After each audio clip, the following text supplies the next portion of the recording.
And in the same chapter 5 of the Brahma Samhita, even the position of Durga is explained. Very powerful personality. She's considered to be, and she's explained and glorified to be the fortress of this fort of material existence. In Sanskrit, Ga means to go, and Dur means not. So Durga basically means a prison house. Durg. Ga means going, and Dur means don't or not. So Durg basically means a jail or a prison house, a place where you shouldn't go. Or a place, if you go in, very difficult to come out. So this material world is called as Durg. It's a prison house where the shackles, the iron shackles, are the desire to enjoy sex. Gross and subtle sex. Gross sex is sexual indulgence, and subtle sex is desire to be recognized. The desire to be honored, acknowledged. So deep-rooted. So deep-rooted. Puja, labh, pratishtha, false ego. That's the shackles. We don't see it. We don't see the iron shackles in this world. But that's how it's binding us. It's grinding us. It's churning us moment after moment. And she is the jailer. So just like jailer, you have Durga. Feminine, Durga. She's the fortress. She's the personality. She's the jailer who takes care of this material existence. And what's her position? It's described, chapter 5, text 44, Brahma Samhita. Srishti sthiti pralaya sadhana shakti reka. She is the Shakti. She is the external energy of the Lord. Just like Lord Ganesha or Ganadiraja does the service of overcoming obstacles by holding the lotus feet of Krishna. Durga does the service of Srishti sthiti pralaya.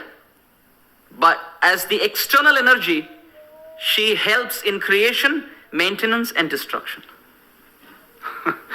Srishti, sthiti, pralaya. Creation, maintenance, destruction.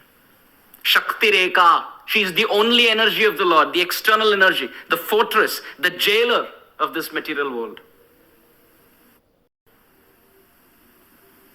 And it is because of her everything happens. But is she independent? Does she do all of this independently? The Brahma Samhita says no. Ichha anurupam. Ichhanurupam api yasya cheshthate sa. Sa means she, like in English. S-H-E, she is S-A, sa in Sanskrit. So ichha means desire. Ichha anurupam. Anurupam means to follow. So she follows the desire of whom? Ichha anurupam api yasya. That yasya means Krishna.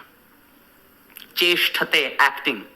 So she, cheshthate sa. So she acts according to his desire. Ichha anurupam. And Brahma explains, who is that yasya? Who is that person? Govindam. It's Krishna. Now these are Shastric proofs. It's not made up. This verse was chanted by Brahma, who with his 4 heads has 4 intelligence. And through his 4 mouths chants the 4 Vedas. Atharva, Sama, Rig, and Yajur. So he knows everything in, out, up, down, front and back. He knows everything crystal clear, and he's saying. He's not saying, oh, Durga, oh, she doesn't do anything. Well, he says, she is single-handedly the external energy, Eka. Srishti, Sthiti, Pralaya. She takes care of creation, maintenance, and destruction. But let me tell you, it's not done. He says, Ichha. She goes according to somebody's desire. Ichha anurupam. She acts. Follows. Yasya, Krishna. Cheshthate sa. She acts according or in line or following the desire of Krishna. To that Krishna I bow down, Lord Brahma says. So very interesting. We spoke about Ganesha, we spoke about Durga, and it goes on. Suta Goswami in Srimad Bhagavatam, Canto 12, Chapter 13, Text 1. The last chapter of the Srimad Bhagavatam, the conclusion. He says, Yam Brahma Varunendra Rudra Maruta Stunvanti Divyai Stavair Vedai Sanga Pada Kramopanishadai Gayanti Yam Samaga Dhyana Vastita Tad Gatena Manasa Pashyanti Yam Yogina Yasya Antam Na Vidu Sura Asura Gana Devaya Tasmai Namaha. Such a big verse. I'll split it up. He says, Yam Brahma Varuna Indra Rudra Maruta. Different names of demigods. These 5 demigods and etc. Brahma, Indra, Rudra, who's Shiva. Maruta, Varuna, in charge of wind, in charge of water, in charge of demigods, in charge of creation, in charge of destruction. He's talking about 5 big personalities. Brahma, Indra, Rudra, Maruta, Varuna. Brahma, Varuna, Indra, Rudra, Maruta. 5 personalities. In charge of water, in charge of wind, in charge of creation, maintenance, destruction, and the Lord of all demigods, Indra. What do these personalities do? Suta Goswami, he says, Stunvanti Divyai Stavair. They glorify with transcendental poetry. Divyai Stavair.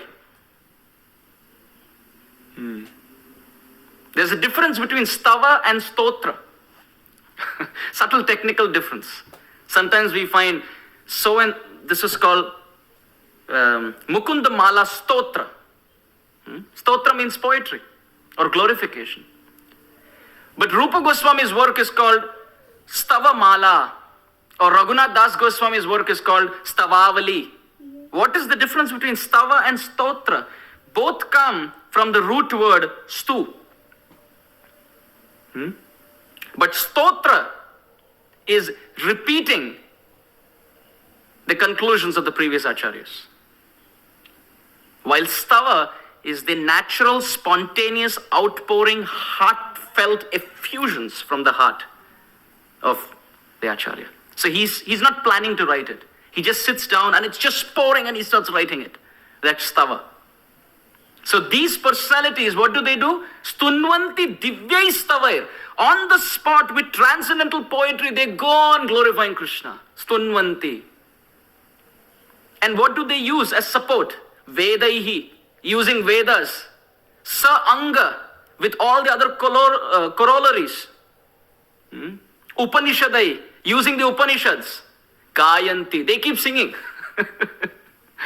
Suta Goswami says all these demigods with Vedas, with Upanishads, with Puranas, with all these different literatures and sources and references, they go on glorifying Krishna spontaneously in a transcendental manner. And Stunvanti Divyai Stavair Vedai Sanga Pada Kramopanishadai Gayanti. Gayanti means singing. What else sings Krishna's glory? Yam Samaga.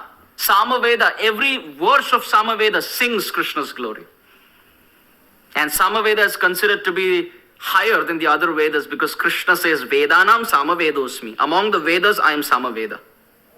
And Samaveda, every verse sings Krishna's glory. Not just that. Then he continues, Suta Goswami. Dhyan avastita tad gatena manasa pashyanti yam yogina. Yogis who meditate for 1 billion lifetimes, one pointed contemplative meditation in the hearts of their hearts. Whom do they see? They see the Lord of this universe, that is Krishna. And then Suta Goswami says, Yasya antam. And this personality, whether he has a beginning or an end, Yasya antam na vidu. Sura Asura Gana. Whether the demigods or the demons or the kinnaras or the kimpurushas or the yakshas or the siddhas or the charanas or the vidyadharas, all different types of species and personalities. No one knows the beginning, middle and end of this personality. Therefore, he is the greatest. This is ultimate glorification in the last chapter of Srimad Bhagavatam. Srimad Bhagavatam has over 350 chapters.